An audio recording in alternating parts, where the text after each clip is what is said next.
Today's message from Reverend Christian Sorensen was recorded on November 19th, 2017, and it's titled Coming Home, Affirming, I Celebrate My Return Home, Transformed. And today's music is from our very own Artistic Director Rebecca Jade and the Seaside Choir under the direction of Leslie Green. You can come visit us at our new shiny website at seasidecenter.org, and you can join us in Encinitas, California sometime, where we always have great music, a spirited message, and a joyful, loving, vibrant community that always await you. Good morning, Seaside. And at this time, it is my honor, as it is every Sunday, to introduce our guest artist. And today we have our very own and very special Seaside Choir, under the direction of Leslie Green, who happens to be my mother, and accompanied by our very own Seaside Band. So we are just Seaside times 3 for you going on. And I've been asked to accompany them as well. So we're going to just have a good old time. I hope you enjoy. Get on your feet and please sing and dance with us, all right?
Now that is your Seaside Choir under the direction of Leslie Green. How fabulous. And little Rebecca was kicking in there too. Yes, a little bit, man, rocking out. I just love that. My goodness, it feels like there's a celebration going on today. Woo! Hey! Yes, and we are celebrating. We have been journeying through this wonderful Arthurian lore for the last 6 weeks to help us just grasp hold of the power and the presence of God that wants to show up in those abundant kind of ways in our life, in those ways that are perfect and right and real. And we have explored all sorts of aspects of this wonderful story. And last week, it came to that point where, you know what, guys, we are going to do our time in which we ask everyone, we're one family and we need to make a pledge for next year so we know we have a solid foundation which we can continue to operate from. And so last week, I made that call because that tends to be my responsibility is to say, time to make that call. And if you weren't here last week, that pledge card's in your program with a wonderful pen for you to fill out because I want you to know we did fabulous last week. We, the first week, I don't think we've ever hit it this high. We have 204 individuals, families that said, you know what, count me in. I am part of this family here and I'm going to let it be known what my intention is. So if you haven't done that, it's in your card. And with that, we have raised more than I think we've ever got in pledges in the first week, and that is $444,000 in pledges for next year. So that is very exciting. We've got solid footing for next year. What our goal is to have 275 families or individuals say, count me in, I'm part of this family, and letting the intention be known. And you can always change, add, subtract, whatever. But you know what? We roll up our sleeves and we want to base our intention and our dream and our mission, our vision for 2018 on something that is real. And all of us that are willing to play in advance say, count me in. What you have is our prayers. What you have is a commitment of cooperation and co-creation with the presence of God. And what we came to discover from this wonderful journey with Arthur is that it is all based upon spirit for sure. Arthur was called to be king, and he pulled the sword out of the stone that proclaimed him king of the kingdom. And so often we think that the sword he pulled out of the stone was Excalibur. We can thank Disney for that. But the story goes that he went into his first battle and it broke on him. And so Merlin took him to the lake, the mists of Avalon, and the lady of the lake rose from the depths with this sword in her hand that had been passed through the generations and different cultures, and was now handed to Arthur to take the lead. And he took on that mantle, he took on that sword, he took on that responsibility to bring peace to a kingdom that was in war. The warlords, the knights, they had the armor. So you know what? Whoever had the strongest armor, if you couldn't get them, they could take what you had, and that's what was going on. And Arthur brought a new kind of feeling to the area that emerged into a place of peace, which became the Camelot. And so we know Camelot, but the truth is Camelot isn't really anywhere, which makes it available everywhere. And that is the metaphysical governance of a story that is available to us, that we can all enter into a peace. We can all enter into an equality. We can all enter into that we're all at this table equal in the sight of God, able to download the presence, that we have all been made kings and queens of the kingdom of our choosing, and that we have been given dominion over that in our life. And we're going to face some dragons along the way. Don't be fooled. But you know what? If you stay true to your quest, as those Grail Knights did, you begin to move forward, and all of a sudden what happens on this adventure is you are given the opportunity to deepen your conviction, your faith and belief in that higher power, that there's something greater than what it is you see. And what Percival left us was the realization that, you know what, that in the midst of the present, so often we forget to ask, is this God? We just kind of take it, and then we realize, wow, that was a profound moment. So often in life when something is going on, we forget to ask, as Percival did, that, what is this? Yeah? He didn't want to look foolish in front of the Fisher King. So he didn't ask. And what happened is he missed out on the gifts of the kingdom. So let us not be afraid that we're going to be foolish or immature, and be willing to say, what is this that is before me? What is this? Is this a message? Is this a lesson? Is this God? Is this the presence? Let us be conscious enough to realize that I need to ask what is for and who does it serve? That's the other question. What is this and who does it serve? Does it serve me? Does it serve my ego? Or does it serve the kingdom, the presence of God, humanity, my fellow brothers and sisters? No matter what's going on, we could say, hey, what's going on here? And who does it serve? And all of a sudden, as we become to be conscious, we realize that, Spirit is there, and that we can return back to that place of comfort, as Rosedale was saying. She likes a place where she can just kick off her shoes and come home and be comfortable. That's what Camelot is. That's where we have to go when we are able to connect with that presence, no matter where we are in our life, no matter what war or battle or dragon or difficulty that we are facing. We can always return to that place, return home. I've taught so many classes, and people are always seeking, I want to go home. I want to go home to my true self, my spiritual self, not the one that is struggling, not the one that is in fear, not the one that is always doing battle. I just want to be comfortable in my own skin, in my own life, where I am. I'm tired of the battles. When am I going to get there? That's like a question so when's this going to happen? I get it. I get that peace kind of thing. That's nice, Camelot. Yeah, we started there. How do I get back home? That's a question we started when we were kids. At least I did when we were going on vacation. Are we there yet? Are we there yet? You take Trevor to Disneyland. When are we going to get there? And this kind of urgency continues to go with us through our life as we continue to do this thing called life. Is this going to be over yet? Am I going to finally get this? A story I'm sure I've shared with you about the apprentice working with the master teacher, and he came up to him and said, Master, how long is it going to take to reach enlightenment? And the master teacher said, it'll take 10 years. And the kid said, no, not 10 years. When am I going to get there? What if I work harder? What if I work twice as hard? I meditate twice as hard. I get up early, do my reading and my meditation, then I do it again at night. If I put in twice as much time, how long is it going to take me? To which the master teacher said, for you, 20 years. You just can't rush this thing called life. You cannot rush the process. Transformation is inevitable. You are on this path, and every step is that path to be celebrated. So often we celebrate birth, we celebrate death. There's a lot in between to celebrate. And how do you know when you're done, you're not here anymore? You're gone. That's when you're done. And you can have a lot of celebration between here and there. You can experience yourself home. You can experience yourself in that place of the kingdom. Whenever you choose to realize, that's it. But I've got to recognize that I got to stop beating myself up.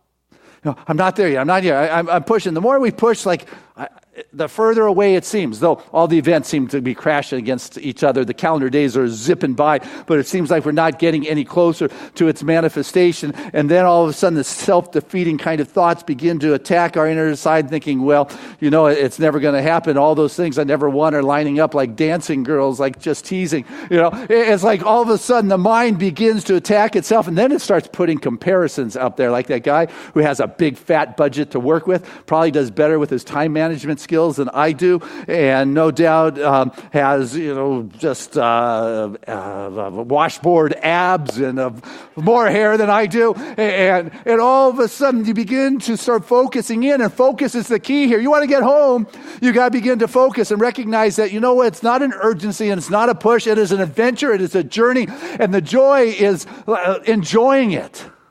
Wow, what a concept! You ever had a book, a good novel, a page burner? It's like you're getting to the end. It's like, I don't want it to end. That's just the opposite of what I'm talking about. When are we going to get there?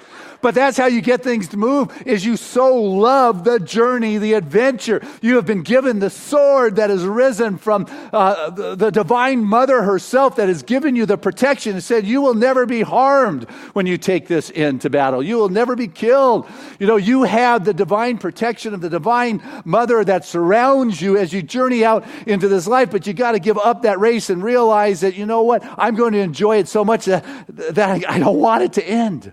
This velocity is like, it's like a tiger, in a cage, walking across our brain, just back and forth, pacing and trampling all the seedlings that are rising as you begin to enter into the journey, the adventure, and recognize that I've got the faith that I'm going to be okay and I'm going to love every step of the way. It begins to send away the urgency and allows you to live with a great sense that I am free. But so often what we're looking for is the freedom, from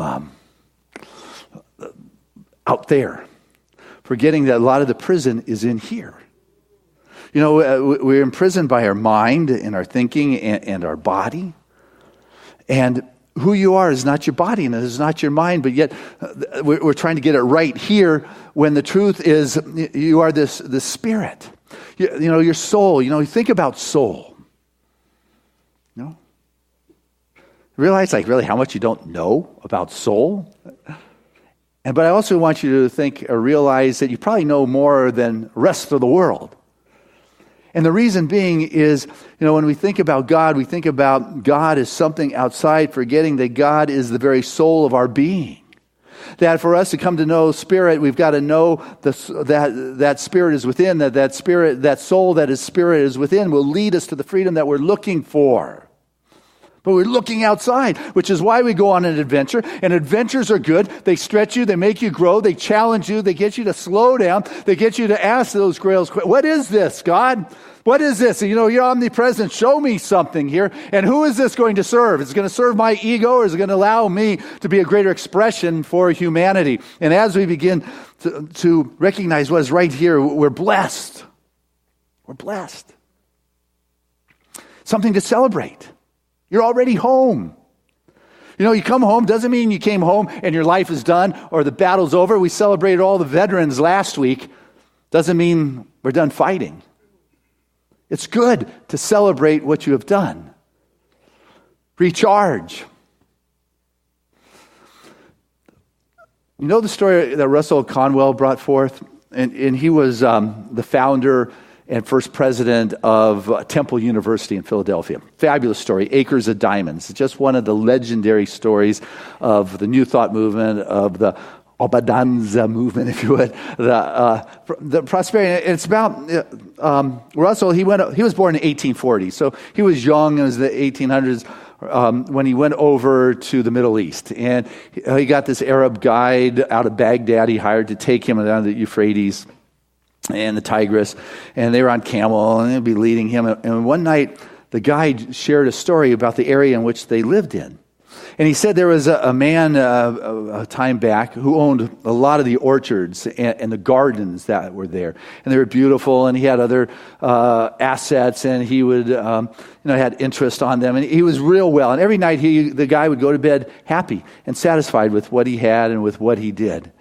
And one day, they said a Buddhist monk, I don't know how a Buddhist monk ended up there in that era, but I guess they did, and came and was talking to Ali Hafed, was his name, and was telling Ali about diamonds. And Ali had never heard about diamonds. You know, this is whenever that era was.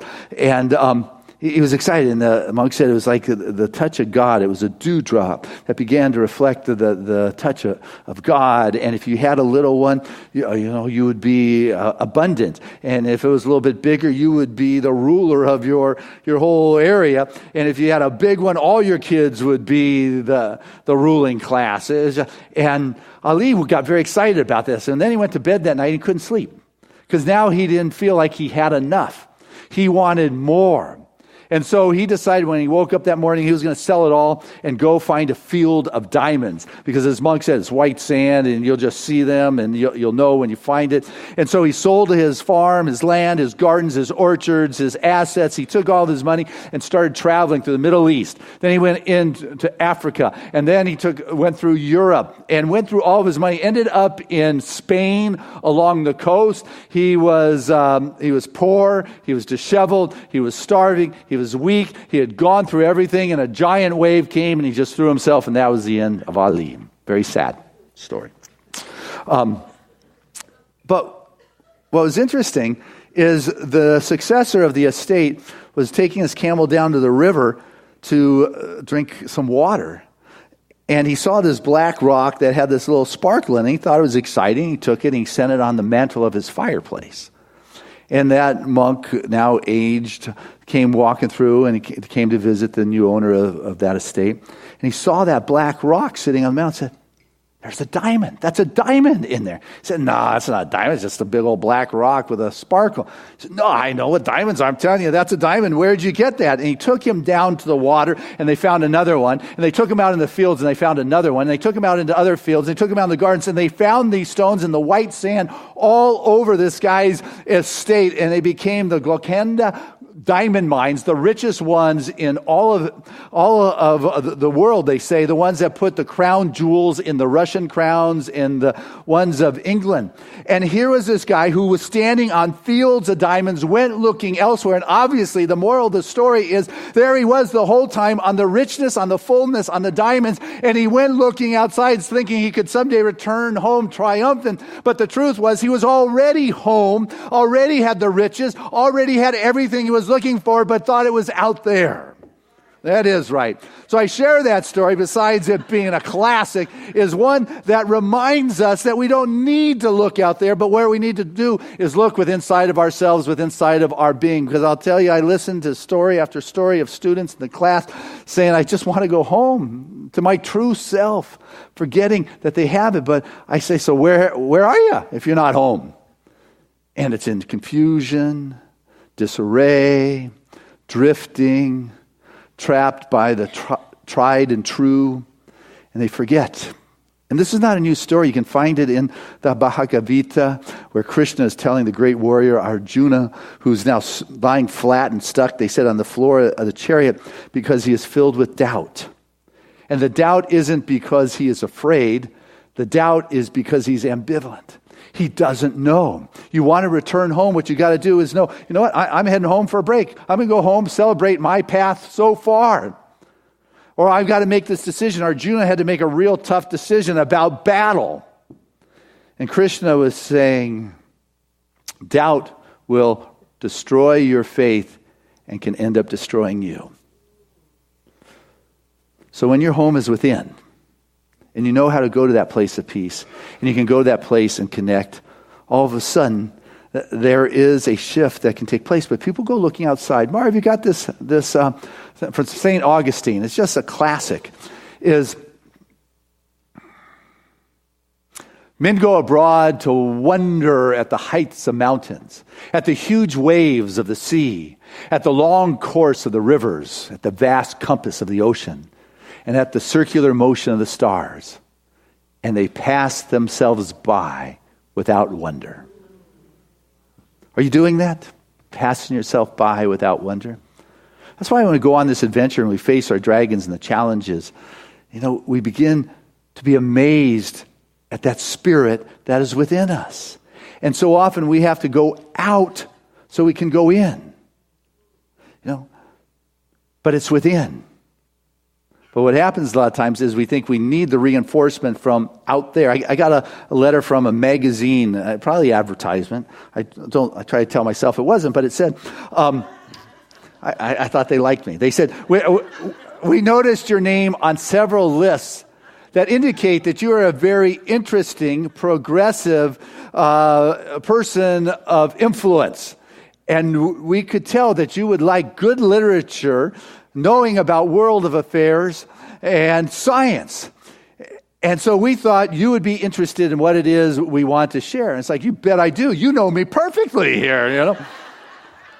But we can be played so easily when we're not at home and we're not comfortable with who we are. We've got to learn to get to that mountaintop, you know, that I talk about. Because up on that mountaintop, you have a view to the past, to the present, to the future. You can see how things are unfolding. You can see how things are playing together. It is from this elevated perspective that you can begin to trust in that presence of God that wants to move through you in your life. You're going to be able to go out on that adventure and recognize that you're leaving a Camelot. You're leaving that place, that your center, your deep place of connectedness, that place where it says, you know, lean not on your own understanding, but in all your ways acknowledge him, is what Isaiah told us. You know, it's just, that's the power.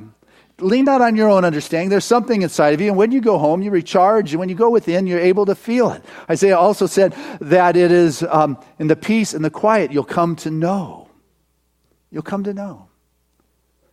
And so with all you're getting, you know, get God. With all your understanding, get spirit. That's what we want to do through our adventure. No matter what comes up, whether it's the pain, the challenge, the stretch, the sadness, the joy, where's God here? That's the Grail question. What's more here? Where's God here? And how does this serve me, humanity, and the world in which I live? I've been given the sword that is going to protect me in this life.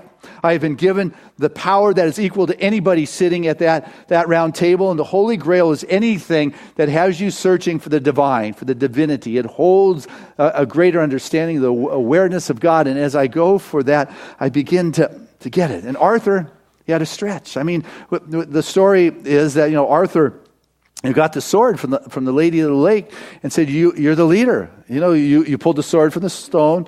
And in that time, the place was a mess. I mean, Pendragon, his dad, the previous king, was trying to unite, and it didn't work. And without the leadership, the place just frayed. And the guys with the armor controlled and took what they wanted. And they were being attacked by the Gaelics. They were being attacked by the Saxon. And Arthur took the sword, and all that doubted him saw him raise, and they say there was a light that came from that. And he led the people into battle. And they beat those individuals. And Arthur got to the end of his life, and it's not going so good. And he's reflecting upon this time in which it did work. When you're able to go home, you're able to reflect maybe upon some of those more positive times. He then reflected upon uniting all the knights and the kings so they were not taking advantage. All of a sudden, he created a kingdom. He married Guinevere, and his dad gave them the round table that made everybody equal within the kingdom. There was peace, there was safety, there was abundance. There was an equality of the sharing of the resources, and things were going well. And then as we began to talk about is the knight said, okay, so what's next, man? I'm made for battle. Might is right. Give it. So we realized what was missing here was God, was the spiritual aspect. So they sent them off on the search for the Holy Grail, and the people came, the ones that found it never came back. And the ones that came back, they were still rough. And so the place began to splinter. And all of a sudden, there's an uprising within the town and within the hillsides. And the Saxons had been beaten back and spent 10 years building their armies. And there was Arthur's kid, Mordred, that united the people. The have-nots were now upset with the king and those that had. You kind of familiar, repeated the story. Those that have not are not happy with those that have created the wealth. And there is an uprising, and there's a uniting, and the place is going to pieces, and Guinevere and Lancelot, they got involved with each other. And so Arthur tried to move the next level of peace to law, and this law said, you know what, you need to execute Lancelot and your wife. He couldn't do it. And Ernest Holmes talks about the difference between the letter of the law that says you got to do this, and the spirit of the law. And if it's about love, caring, understanding. And so Mordred used the upset of the people for Arthur and united against him. Arthur's just sitting in his castle, miserable. The place has fallen apart. His knights are turning against him, and things are not going good. And one of his knights gets to him. He gets him to remember who he was. Had Arthur come on home, Arthur. You were given Excalibur, which represents the power and the strength. And you were given Excalibur. Not only does it represent power, but it represents responsibility with that power which had not been present. And in the realization came the light that the sword represents the descent of spirit, as Ernest Holmes talks about, into the realm of form, in which Arthur was representing spirit in, that he was given the power. And it was in that spiritual realization, the descent of spirit upon Arthur in this physical realm, that he decided. He wasn't going to decide. He was moved by spirit. That there was one more battle that he had to fight. That he had to find something within his soul. He had to go home and remember the truth of that spirit where there was peace and there was the abilities, and said, you know what, we've got to go out one more battle. And that he fought. And the Saxons and the people came up and they rose against Arthur in the vision of right, of peace, of order, and it didn't pan out well for the other side. But nor did it pan out for Arthur. For Arthur had to give it all, including his life. And in the end, he was the last one standing, and he took his sword, and he had it returned and thrown back to the Lady of the Lake from which it came. Even the sword got to return home. Eventually, Arthur, from all of his battles and his fighting, got to return home. I share this because we will face those times when we don't know if there's anything more left inside of us. But this story tells us there is. It is abundant good of God that is seeking to express. And you need to find that something, even if you're downtrodden and the world has turned against you, literally. You still have an equal seat at that table that says you are the place for the divine download. Go face the battle you are being called to. And maybe you'll get to return home afterwards. Whether to the kingdom of earth or the kingdom of God. And what battles are you looking at? There's gifts there. I know Callie and I this week, it was an emotional one for us. As you know, as I've shared with you, the story of our son Trevor is on the autistic spectrum. And the beginning of January, he turns 18. And 18, one becomes a legal adult, which means you're able to make all your decisions, or you're also available to be taken advantage of by the ways of this world. And so he doesn't seem to have the capacity at this point in his life to be able to do that. And so one needs to go to the courts to be able to be given the conservatorship. And so, we spent, this year working with the lawyers and people doing their evaluations and got it all lined up for the courtroom on Thursday. And we went in to the courtroom and went smooth, just as it was planned, and we were awarded the conservatorship for our son. And we walked out of there and we looked at each other, and Callie said, nothing's different between today and tomorrow. And yet both of us just felt the tears welling up in the emotions, and yet something profoundly different changed in our world in that moment.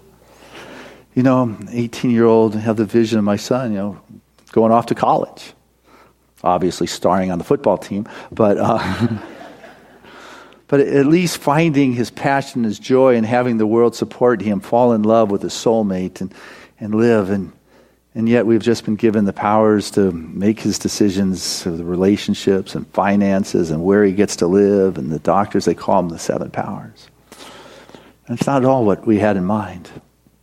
But there's something inside that knows we agreed to this in this world. And we can still hold the high vision of that perfect life for Trevor, who the whole thing with the grail is the last step of the grail is you got to give it all up for God. And what I realized with Trevor is he gave it all up for God when he came here. He's not here worrying about the mind and the body. Who he is expressing. It's like those monks that would go around with their bowls collecting alms, very appreciative for every meal or something that was given to him. He arrived in this world with total faith and trust that life will provide for him, and he's doing just fine cruising through this world. He's come home to heaven. Bless his heart. He's loving it. And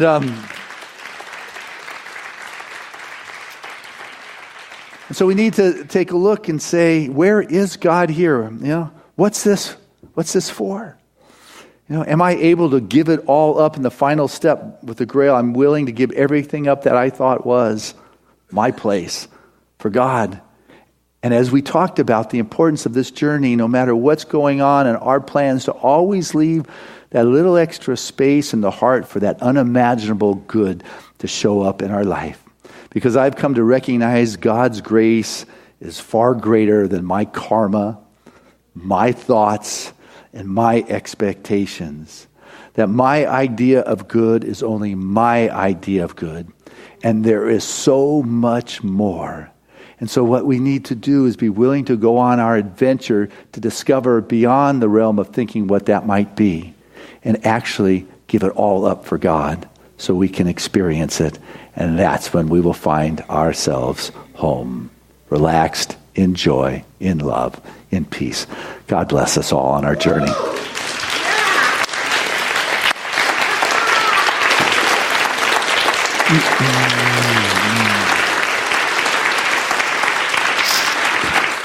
Hey, let's keep it going as we bring back to this stage the Seaside Choir under the direction of Leslie Green. They have been working on this piece since September when they first gathered. Accompanying them on the piano with the music book under her arms, walking around the Busendorfer, is Mary Gorman. And so relax, enjoy this wonderful fall number.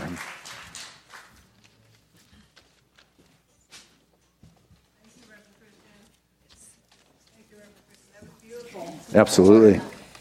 So yes, you're right. The choir, we've been working on this song for a while, and because this is the autumn season and autumn, fall, I know here in California we don't quite get that full sense of it here, but we're from, Rebecca was born in New York City, and I'm from upstate New York. So for those of you who have been in the Northwest or Northeast, you know how beautiful change at this time of year, changing of the leaves are. They're absolutely fabulous. So we are doing a tune called Autumn Leaves. We've kind of changed the words a little bit, though. Instead of it being about, and I miss you most of all, my darling. Instead of it being a love song that's so sad, we're actually talking about the magnificence and God's magnificence, and that we see that in the autumn leaves going home.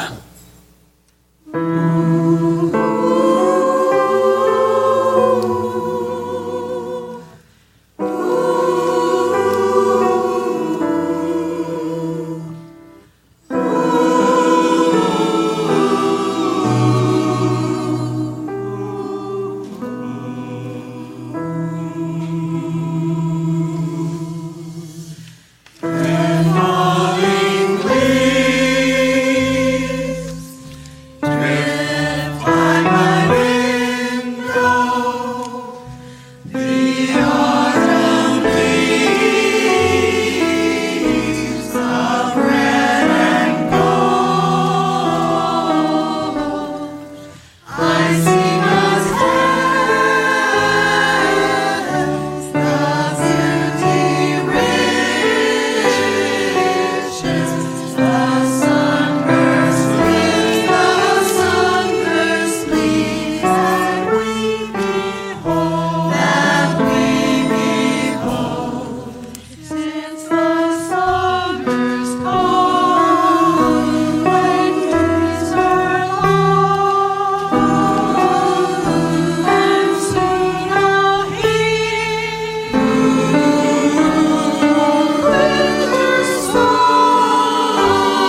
That is your Seaside Choir. Fabulous. Woo, beautiful.